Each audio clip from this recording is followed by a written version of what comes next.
जगाला शांतीचा मार्ग दाखवणारे सम्यक संबुद्ध महाकारुणिक तथागत भगवान बुद्ध, विश्ववंदनीय बोधिसत्व डॉक्टर बाबासाहेब आंबेडकर यांना विनम्र अभिवादन, तसेच सर्वच महापुरुषांना त्रिवार वंदन. दी बुद्धिस्ट सोसायटी ऑफ इंडिया तथा भारतीय बौद्ध महासभेचे संस्थापक अध्यक्ष डॉक्टर बाबासाहेब आंबेडकर, द्वितीय अध्यक्ष सूर्यपुत्र भैयासाहेब तथा यशवंत भीमराव आंबेडकर, तृतीय अध्यक्षा ममता सागर करुणासागर महाउपासिका मीराताई आंबेडकरजी यांचे कार्याला पंचांग प्रणाम. या संस्थेचे कार्याध्यक्ष आदरणीय डॉक्टर भीमराव यशवंत आंबेडकर, तसेच संस्थेचे कायदेशीर सल्लागार ॲडव्होकेट प्रकाश तथा बाळासाहेब आंबेडकर यांना त्रिवार जय भीम नमो बुद्धाय. आज रविवार दिनांक 28 जुलै 2024. आजचे प्रवचनाचे पुष्प दुसरे विषय आहे भगवान बुद्धांचा कर्म सिद्धांत. मी संतोष भगवान भोईकर, केंद्रीय शिक्षक तसेच भारतीय बौद्ध महासभा जिल्हा शाखा उत्तर सरचिटणीस. सर्वांनाच जय भीम नमो बुद्धाय, जय संविधान. सब पापस अकर्णं कुशलस उपसंपदा सच्चित्त परियोपदन एतान बुद्धान शासन.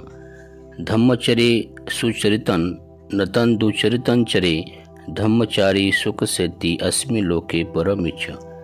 न तावता धम्मधरो यावता बाहुभासती योच अपंप्य सुत्वान धम्मकायेन पसंती.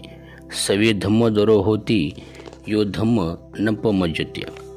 सर्व दुराचारापासून अलिप्त राहणे, कुशल कर्म संपादन करणे, स्वचित्त आरशाप्रमाणे निर्मल ठेवणे हीच बुद्धांची शिकवण आहे. धम्माचे योग्य आचरण करावे, वाईट प्रकारे नाही.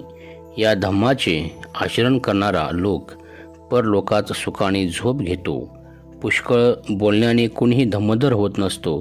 जे धम्माचे प्रत्यक्ष शरीराने अनुकरण करतात व जे धम्माची अवहेलना करीत नाहीत ते सर्व धम्मधर होतात. सिद्धार्थ गौतम जेव्हा इसवी सन पूर्व 528 सम्यक संबोधी प्राप्त झाली त्यावेळी त्याने 4 आर्य सत्य शोधले. दुःख, ह्या जगात दुःख आहे. दुःख समुदय ह्या दुःखाला कारण आहे. दुःख निरोध म्हणजे या दुःखाची समाप्ती करता येते. दुःख निरोध गामिनी प्रतिपदा दुःख समाप्तीला किंवा दुःख समाप्तीचे मार्ग आहेत. म्हणजे दुःख जगात सर्वत्र मनुष्य प्राणी दुःखी आहे हे आर्य सत्य त्याने ज्यावेळी शोधून काढले. मनुष्य हा आपल्या कर्मामुळे दुःखी होतो हे समजावून सांगताना त्यांनी चांगल्या जीवनाची 5 तत्वे सांगितली. कोणत्याही प्राण्याची हिंसा न करणे व त्याला इजा न करणे, चोरी न करणे अर्थात दुसऱ्याच्या मालकीची वस्तू न बळकावणे, व्याभिचार न करणे, असत्य न बोलणे, मादक पेय ग्रहण न करणे. बुद्धांच्या शिकवणीचे पहिले वैशिष्ट्य असे की सर्व गोष्टींचा मध्यबिंदू मन आहे. मन सर्व वस्तूंच्या अग्रभागी असते.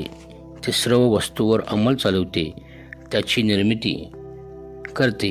मनाचे आकलन झाले की सर्व वस्तूंचे आकलन होते. प्रत्येक माणसाने एक तत्व मान्य करणे आवश्यक आहे. प्रत्येक मनुष्य जे जे काही करतो त्याचे मूल्यमापन करण्यासाठी त्याच्यापाशी काही एक परिमापन असले पाहिजे की ज्याच्यामुळे तो चांगल्या अथवा वाईट वर्तणुकीचे मोजमाप करू शकेल. आणि माझ्या शिकवणीप्रमाणे हीच 5 तत्वे किंवा सिले माणसाच्या चांगल्या अथवा वाईट कृतीचे मोजमाप करण्याचा मापदंड आहे. असे बुद्ध म्हणतात. कर्म म्हणजे क्रिया अथवा कार्य. बौद्ध तत्वज्ञानात कर्म म्हणजे सहेतुक द्वारे केलेली कृती, ज्यामुळे भविष्यातील परिणाम होऊ शकतात. धर्म या मराठी शब्दाला पाली भाषेत धम्म असे म्हणतात.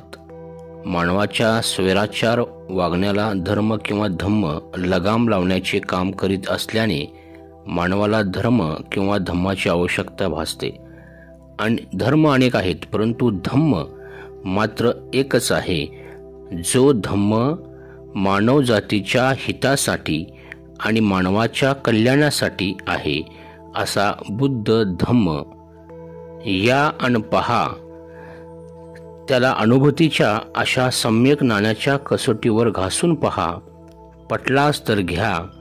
धम्मात देवांचे अवतार म्हणजेच दैववाद, आत्मा, पुनर्जन्म, अंधश्रद्धेला, पूजा, कर्मकांडाला थारा नाही. धम्मात केवळ शुद्ध आचरणाला महत्त्व आहे. इतर धर्मात देवांची स्तुती करून किंवा देवाच्या आज्ञा पाळण्यासाठी असलेल्या मध्यस्थाच्या पुजाऱ्यांच्या मार्फत तुमची शिफारस केली जाते, अथवा त्यांच्या मार्फतच पूजा, होम हवन, यज्ञ करून त्याला अधिक दान देऊन तुमच्या कुशल अकुशल कर्माचा विचार न करता केवळ त्या दलालालाच खुश करून तो तुम्हाला देवाचा माणूस म्हणून मोक्ष प्राप्त करून देतो असे सांगून फसवतो आणि तुम्ही फसता. येथे अशा दलालांना, पुजाऱ्यांना स्थान नसल्याने यज्ञ, होम हवन व मर्जी राखण्याचा प्रश्नच उद्भवत नाही.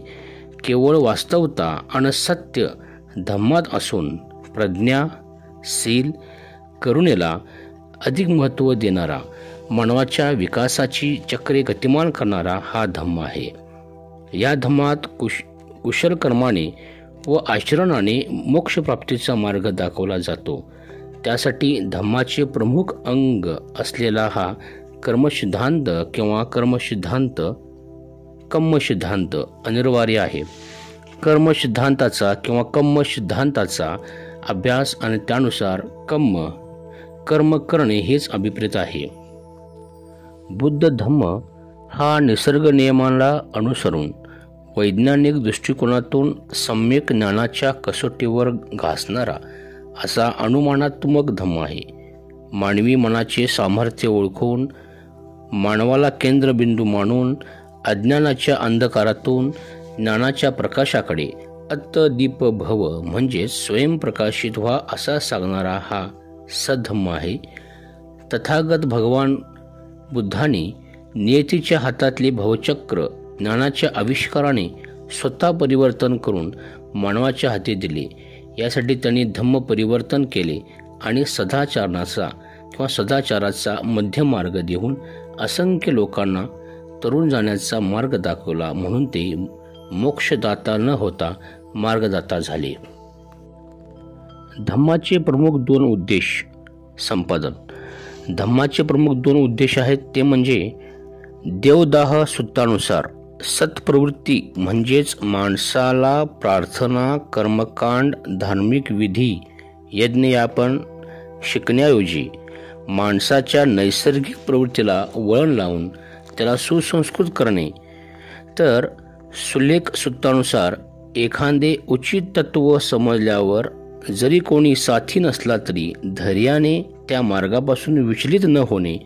धम्म हा तेव्हा सधम्म असतो जेव्हा तो माणसातले भेद करणारे अडसर मोडून सर्वांना ज्ञानाचा मार्ग मोकळा करून प्रज्ञा, शील आणि करुणतेचे जतन व संवर्धन करतो. तथागत भगवान गौतम बुद्धांनी मांडलेला कर्मसिद्धांत यालाच कर्मविपाक असे म्हणतात. कर्म म्हणजेच कार्य, क्रिया याला पाली भाषेत कर्म म्हणतात, तर विपाक या पाली भाषेतील शब्दाला मराठीत परिणाम असे म्हणतात. कर्मविपाक म्हणजेच कर्माचा परिणाम किंवा कोणते कर्म कोणते फळ देतो हे यातून समजते. कर्म किंवा कर्म हे नैतिक व्यवस्थेवर अवलंबून असते. नैतिक व्यवस्था म्हणजेच नीतिव्यवस्था होय. नीती म्हणजेच नीतिमत्ता ही दोन प्रकारची आहे. एक म्हणजे किंवा एक म्हणजे चांगली आणि दुसरी म्हणजेच वाईट. त्याप्रकारे चांगली आणि वाईट नैतिक व्यवस्था निर्माण होते. नैतिक व्यवस्था ही मानवाने केलेल्या कर्मावर, कार्यावर अवलंबून आहे. किंवा कर्म हे नैतिक व्यवस्था राखतात, तर कर्म, कार्य माणसाकडूनच केले जातात. म्हणजेच प्रत्यक्ष अप्रत्यक्षरित्या मानवच नैतिक व्यवस्था सांभाळण्याचे काम करतो. ज्याप्रमाणे आकाशातील ग्रहगोलांच्या चलनवलनात, गतीत एक प्रकारची सुव्यवस्था आहे, तसेच ऋतुचक्रामध्येही सुव्यवस्था आहे. म्हणूनच हिवाळा, उन्हाळा, पावसाळा असे 3 ऋतू निर्माण होतात. काही विशिष्ट सुव्यवस्थेनुसारच बीजांचे वृक्ष निर्माण होतात.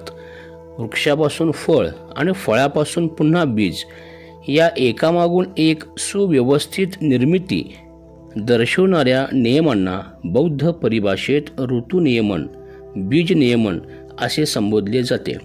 समाजामध्येही याच प्रकारचा असा नैतिक क्रम आहे.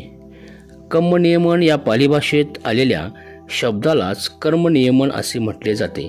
समाजामध्ये नैतिक व्यवस्था कर्मनियमनाप्रमाणे सांभाळली जाते. कर्माचे प्रामुख्याने 2 भाग आहेत. कुशल कर्म, कुशल अथवा चांगले कर्म संपादन करणे. कुशल अथवा चांगले कर्म जे कार्य केल्याने आपणास दुःख किंवा पश्चाताप होत नाही, तर समाधान लाभते, रात्री छान झोप लागते, त्या कर्माला कुशल कर्म असे म्हणतात. हीच या कर्माला ओळखण्याची कसोटी आहे. तर कर्म हे विज्ञानिष्ठ व निसर्ग नियमांना अनुसरण असले पाहिजे.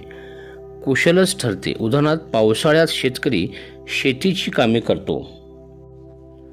अकुशल कर्म अथवा वाईट कर्म.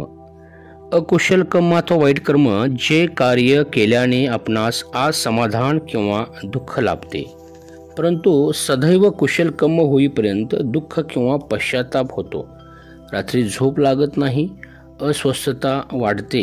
हे कर्म म्हणजेच अकुशल कर्म होय. कर्म हे विज्ञानिष्ठ व निसर्ग नियमाला अनुसरून नसले म्हणजे ते देखील अकुशल कर्म ठरते. हीच त्या कर्माला ओळखण्याची कसोटी आहे. उदाहरणार्थ, सतत मनावर ओझे असल्यासारखे वाटते. कोणीतरी आपले बिंग फोडेल, आपले रहस्य उलगडू नये म्हणून सतत भीतीच्या असमाधानी छायेत वावरत असणारे कर्म म्हणजेच अकुशल कर्म. म्हणजे जे कर्म केल्यामुळे मनामध्ये भीती निर्माण होते ते कर्म म्हणजे अकुशल कर्म. हिवाळ्यात शरीराचे तापमान न राखणे इतर व जर नैतिक व्यवस्था चांगली तर मनुष्य कुशल कर्म करतो आणि नैतिक व्यवस्था वाईट असेल तर मनुष्य अकुशल कर्म करतो. या कर्मनियमानुसार अथवा या कर्मनियमावरून सृष्टीची नैतिक व्यवस्था चांगली असेल अथवा वाईट असेल तर मानवाच्या कुशल अकुशल कर्मावरच अवलंबून असते. भगवान बुद्धांच्या मते ही नैतिक व्यवस्था माणसावरच सोपवलेली आहे. मानवाकडून शारीरिक म्हणजेच कायिक 3 शारीरिक, कायिक, वाचिक आणि मानसिक असे 3 प्रकारचे कर्म अहोरात्र सदैव नित्य नियमाने रोजच होत असतात. म्हणजेच काया, वाचा आणि मनाने होणारे कार्य. जो राखून बोलतो, जो विचारांचा संयम करतो, जो आपल्या देहाने दुसऱ्यास उपद्रव्य करीत नाही, असा मनुष्य निब्बाण मिळवू शकतो. बुद्ध प्रणीत कर्मसिद्धांत हा विज्ञानिष्ठ व निसर्ग नियमांना अनुसरून असल्याने या दोघांचाही कर्माशी परस्पर संबंध आहे. तर कर्माचा कर्ता हा मानव आहे. उदाहरणार्थ, झाडे तोडल्याने वने उजाड झाल्यामुळे पर्जन्यवृष्टी कमी झाली. वरील उदाहरणावरून झाडे तोडल्याचा संबंध मानवाशी निगडीत आहे. हे अकुशल कर्म केल्याने नैतिक व्यवस्था वने उजाड झाल्याचे दर्शवतात. तर निसर्ग नियमानुसार पावसाळ्यात पडणारी पर्जन्यवृष्टी कमी झाली हे त्या अकुशल कर्माचाच परिणाम होय. हे जर विज्ञानातून सांगावयाचे झाल्यास ढगांना अडवणे आणि ढगांना गार वारा लागल्यास पर्जन्यवृष्टी होते हे स्पष्ट झाल्याने तथागतांची कर्मनियमन संबंधीची अथवा कर्मनियमाची चिकित्सा दृष्टी स्पष्ट होते. यात त्यांना कोठेही ईश्वरावर हा भार सोपवलेला नसून आपल्यासारख्या सर्व सामान्य माणसावरच हा भार सोपवलेला आहे. यामध्ये कोठेही मध्यस्थाचा संबंध नाही किंवा अंधश्रद्धाही नाही. म्हणजेच देव पाण्यात ठेवणे, होम हवन करणे, यज्ञ करणे, त्यामुळे पाऊस पडेल, हे सर्व मानवाने केलेल्या कुशल अकुशल कर्माचा परिणाम आहे. म्हणजेच जे पेराल ते उगवेल. कर्मनियमाप्रमाणे दिवसामागून रात्र येते, त्याचप्रमाणे कर्मामागून त्याचा परिणाम येतोच. कुशल कर्म करणाऱ्यास कुशल तर अकुशल कर्म करणाऱ्यास त्याचा दुष्परिणाम टाळता येत नाही. कर्माचा परिणाम फक्त कर्त्यालाच भोगावा लागतो असे नसून कधीकधी एकाच्या कर्माचा त्याच्याऐवजी दुसऱ्यालाच परिणाम भोगावा लागतो. उदाहरणार्थ चोर सोडून दुसऱ्यालाच पकडणे हे सर्व कर्मनियमाचेच विका परिणाम आहेत. कारण तोच कर्मनियम नैतिक व्यवस्था सांभाळतो किंवा मोडतो. याचे उदाहरण म्हणजे मनू नावाच्या ऋषीने निर्माण केलेल्या मनुस्मृतीमुळे अनेक लोकांना त्याचा त्रास सहन करावा लागला. जाती व्यवस्थेमुळे अस्पृश्य व स्त्रियांना गुलामीचे जीवन जगावे लागले. अहोसी कर्म संपादन. कर्म हे कधीकधी अहोसी कर्म होऊ शकते, म्हणजेच त्याचा काहीच परिणाम होत नाही. या अहोसी कर्मामध्ये ज्या कर्माचा त्याच्या अंगच्या दुर्बलतेमुळे परिणाम होत नाही, जी कर्मे अन्य सबळ कारणामुळे बाद होतात, त्यालाच अहोसी कर्म असे म्हणतात. उदाहरणार्थ सुरक्षा रक्षकाची निवड, सैन्य दलातील भरती प्रक्रिया, म्हणजेच दोन्ही प्रकारात उमेदवारांना निवड करण्यासाठी कष्ट करावे लागतात. निवड होण्यासाठी कष्ट करावे लागतात, परंतु त्यातून काही जणांचीच निवड होते आणि इतर निवड न झालेल्या उमेदवार हे अहोसी ठरतात. ते केवळ त्यांच्या कर्माच्या अंगच्या दुर्बलतेमुळे अथवा निवड झालेल्या उमेदवारांच्या सबळ कर्मामुळे हे बाद ठरतात. या दृष्टीने कर्म आणि त्याचा परिणाम या दोहोंमध्ये काही कालांतर असते. त्या दृष्टीने कर्माचे 3 विभाग आहेत. एक दिठ्ठ धम्म वेदनीय कर्म, म्हणजेच तत्काळ फळ देणारे कर्म. हे असे कर्म आहे ज्याचा परिणाम तात्काळ मिळतो. उदाहरणार्थ एखाद्याच्या मुखात किंवा एखाद्याच्या कानसेलात विनाकारण मारले तर तोही तत्काळ प्रत्युत्तर देतो, अपशब्द बोलतो. अरे म्हटले की तो का रे असे म्हणेल. या कर्माला दिठ्ठ धम्म कर्म असे पाली भाषेत म्हणतात. त्यानंतर उपपज्य वेदनीय कर्म, म्हणजेच फार कालांतराने फळ देणारे कर्म. ज्या कर्माचा परिणाम फार कालांतराने होतो त्या कर्माला उपपज्यवेदनीय कर्म असे पाली भाषेत म्हणतात. उदाहरणार्थ आंब्याची कोय शेतात लावणे, म्हणजेच जो आंबा किंवा आंब्याची कोय शेतात लावतो त्या मनुष्याला त्या झाडाची फळे खायला मिळतीलच असे नाही. त्याचबरोबर आपल्या लग्नानंतर आपल्या नातवंडाचे सुख पाहणे, म्हणजेच हे कर्म किंवा ह्या कर्माचे फळ हे कालांतराने खूप उशिराने मिळते. त्याचबरोबर अपरापरीय वेदनीय कर्म, ज्या कर्माचा परिणाम अनिश्चित काळाने होतो त्या कर्माला पाली भाषेत अपरापरीय वेदनीय कर्म असे म्हणतात. उदाहरणार्थ जमिनीचा वाद हा जर संबंधित दिवाणी कोर्टात किंवा दाव्याची केस कोर्टात असेल तर त्याचा निकाल कधी लागेल हे मात्र अनिश्चित काळानुसारच ठरते. नैतिक व्यवस्था आणि कर्म संपादन. नैतिक व्यवस्था वाईट किंवा अकुशल असेल, तसेच वैज्ञानिक दृष्टिकोनातून ही नसलेले आणि निसर्ग नियमालाही न अनुसरता केलेले जे कृत्य आहे, म्हणजे ते काया वाचा आणि मनाने अकुशल असेल तर कर्मनियमाप्रमाणे 3 विभागामध्ये कर्त्याला किंवा कधीकधी कर्त्याच्या ऐवजी दुसऱ्याच परिणामास भोगावे लागते.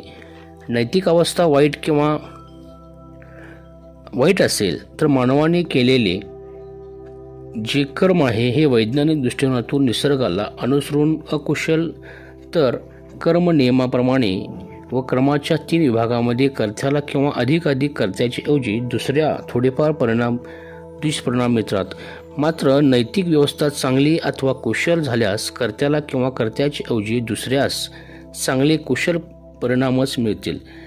नैतिक व्यवस्था चांगली असेल आणि मानवाने केलेले जे कर्म हे वैज्ञानिक दृष्टिकोनातून निसर्गाला अनुसरून कुशल असतील, तर कर्म नियमाप्रमाणे किंवा विभागाप्रमाणे कर्त्याला किंवा कधीकधी कर्त्याच्या ऐवजी दुसऱ्यास निश्चितच चांगले कुशल परिणामाचे फळ मिळेल.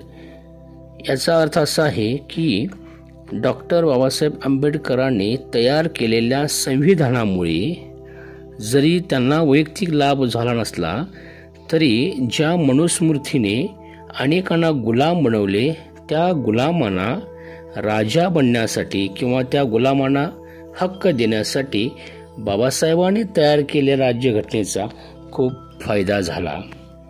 म्हणजेच त्यांनी केलेल्या कर्माचं किंवा त्यांनी केलेल्या कामाचं जे फळ आहे ते फळ लाखो लोकांना मिळाले. आपल्या उपदेशात भगवान बुद्ध म्हणतात, कुशल कर्म करा म्हणजे मानवतेला चांगल्या नैतिक व्यवस्थेचा लाभ होईल. कारण कुशल कर्मानेच नैतिक व्यवस्था कुशल राखली जाते. अकुशल कर्म करू नका, कारण त्यामुळे नैतिक व्यवस्थेची हानी होते आणि मानवता दुःखी होते. या सर्व बाबी विचारात घेतल्यास भगवान बुद्धांच्या कर्मांचा नियम अनिवार्य असल्याने त्याला कोठेच बाधा येत नाही. व्यक्ती येतात आणि जातात, पण नैतिक व्यवस्था कायम राहते. त्याप्रमाणेच ही व्यवस्था बनविणारा कर्मनियम राहतो.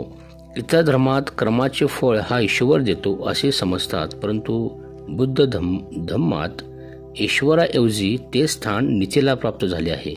म्हणजेच कर्माचे फळ हे नीती देते आणि ही नीती केवळ मानवाचीच असते. त्याचा सद्भावनेशी किंवा दुर्भाग्याशी काही संबंध नाही.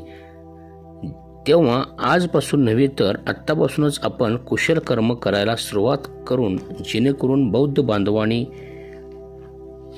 मानवाने केलेल्या कुशल कर्मावरून नैतिक व्यवस्था ही कुशल होईल आणि सारी मानवजात सुखी आनंदी होऊन त्याचा फायदा अखिल मानवजातीला होईल, असा सम्यक संकल्प करूया.